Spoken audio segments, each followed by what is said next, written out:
Nearly a month after Kim Soo Hyun found himself tangled in Kim Sae Ron's tragic death, he somehow managed to dig his own grave even deeper. This time, with a train wreck of a press conference. Fake tears, shameless victim blaming, and not a shred of accountability. With that, it's almost impossible not to think of Edison Chen's apology 15 years ago. And the contrast couldn't be starker. Who is the real man? Let's break it down. It all erupted with allegations that Kim Soo Hyun played a role in the tragic suicide of actress Kim Sae Ron on February 16. Claims that he was the final push that broke her. But as more details surfaced, the story took an even darker turn. Kim Soo Hyun was exposed as a suspected predator who allegedly groomed Sae Ron when she was just 15. Then came the crushing blow. His company suddenly demanded she repay 700 million won for damages caused by Kim Sae Ron's past drunk driving incident. Despite her desperate pleas for more time, Kim Soo Hyun left her in silence, piling unbearable pressure onto her crumbling world. As a result, with her career collapsing and no relief in sight, Kim Sae Ron reportedly took her own life. The internet exploded as these revelations spread with outrage squarely aimed at Kim Soo Hyun. After 2 weak, deflective statements, he finally stepped into the spotlight on March 31. Not to take accountability, but to deliver his latest performance, a one-man show titled Crocodile Tears. The entire press conference dragged on for about 40 minutes, yet somehow there was no Q&A session, just a carefully rehearsed monologue, delivered with all the authenticity of a soap opera villain. He kicked things off with a classic deflection, since the scandal blew up during the Tears of the Queen's broadcast, a drama that of course embodied the blood, sweat, and tears of the entire crew. He had to lie about his relationship with Kim Sae Ron. For the greater good. He repeatedly swore their romance didn't start in 2016. It was 2019, when she was totally of age. In that debt collection notice, he had no idea about it. And then there was the look. Crisp, black suit, hair parted with ruler straight precision, every strand of those obvious extensions curled into submission. His makeup was impeccable, false eyelashes flustered, eyeliners sharp enough to cut glass, and don't forget the dewy, rose-flushed lips. Even his carefully calculated stubble screamed, "I'm a tortured soul, not a groomer who got caught." The only slip-up was his foundation melting into milky streaks under those rehearsed tears. His epic crying performance was emotionally charged to perfection. So much so that even at the height of his dramatic outpouring, he still found time to sip water, strategically showcasing his chiseled jawline. Yet no amount of meticulous grooming could conceal the cold-bloodedness beneath. While pixelating the couple photos, he deliberately projected Kim Sae Ron's unblurred solo image on the giant screen. Throughout the entire event, he never once uttered her actual name, referring to her only as the deceased. After a series of deep bows, tearful apologies, and gasping sobs, he dropped his final bombshell, filing a 12 billion Korean won defamation lawsuit against Kim Sae Ron's bereaved family and the journalists involved in the case. The dramatic pressing was so textbook perfect that no one, least of all Chinese netizens, could resist mocking commentary as it unfolded. Does he seriously think we'd find his crying cute? Lamo, he even faked choking after drinking water. Was it wasabi water? If he didn't keep sipping, the tears would have stopped. Crying this hard, I thought you were the one getting sued for 12 billion Korean won. So what's the tears for? For not causing enough damage? Avoid that foundation and avoid him too. His mind was on that Disney contract penalty, so his eyes pissed out a few tears.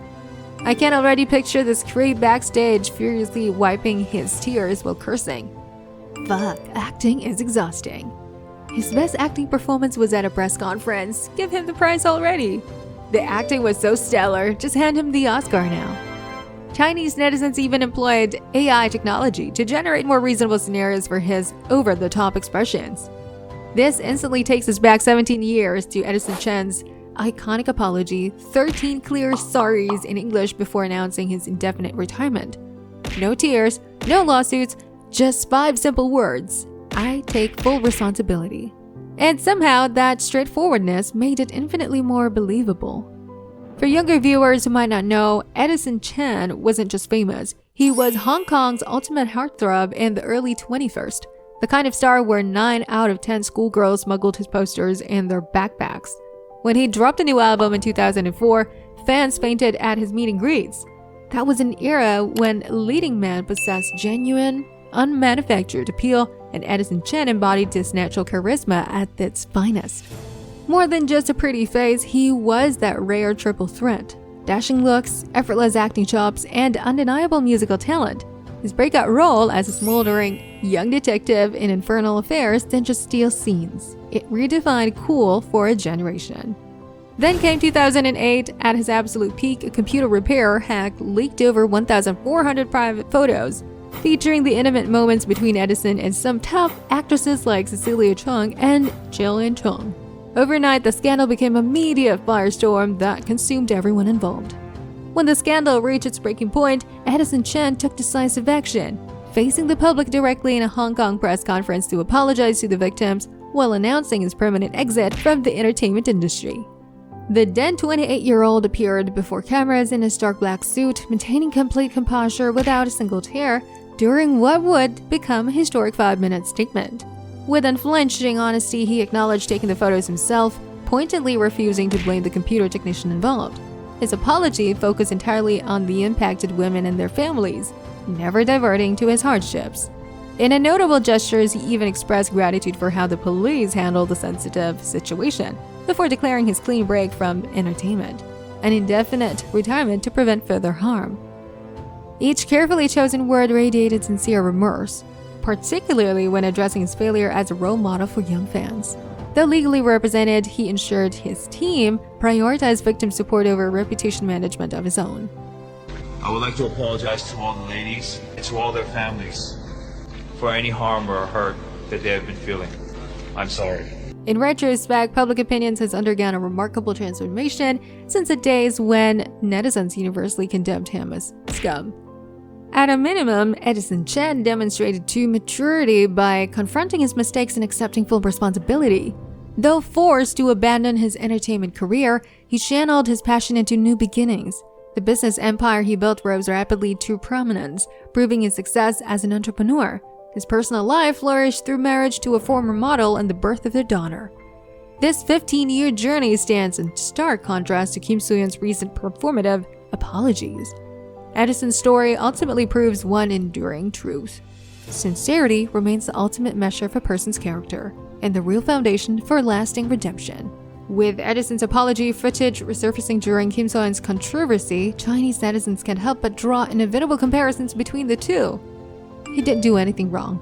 The only wrong he did was he does not know how to fix a computer. Looking back after 15 years, Edison Chen's apology was truly a benchmark. Based on the principle of adults' private consent, the celebrities involved back then didn't do anything fundamentally wrong. What Kim Soo Hyun held wasn't a press conference. It was a farce aimed at denying all facts to evade responsibility. He is afraid of Disney's lawsuit. Demanding compensation from bereaved families was truly eye-opening. Calling him a beast would be an insult to beasts. Edison set a bad example, then he set a good example. I wasn't on Edison Chen's side to begin with. He wasn't a pedophile. The nature of these two cases are different, but at least learn something from Edison's sincerity in apologizing. His press conference was all about apologies to the victims, their families, society, and the impact on youth. Then he exited the industry. Look at what this damn pedophile said. Was there a single word of apology? Absolutely deranged. What kind of values are these? Very misleading to children. And they still haven't shut down that pedophilia hashtag? Disgusting. This press conference didn't save Kim's image. It buried it. The performative tears, legal threats, and zero accountability backfired spectacularly. When you prioritize PR over sincerity, this is what happens. Now his reputation lies in ruins. Will he recover? Doubtful. The internet never forgets. Drop your thoughts below. Was this the worst apology ever? Thank you for tuning in to this edition of Chinese Star Buzz. Remember to like, share, and subscribe. Hit the bell button to receive instant updates. We appreciate your continued support, and we look forward to seeing you in our next video.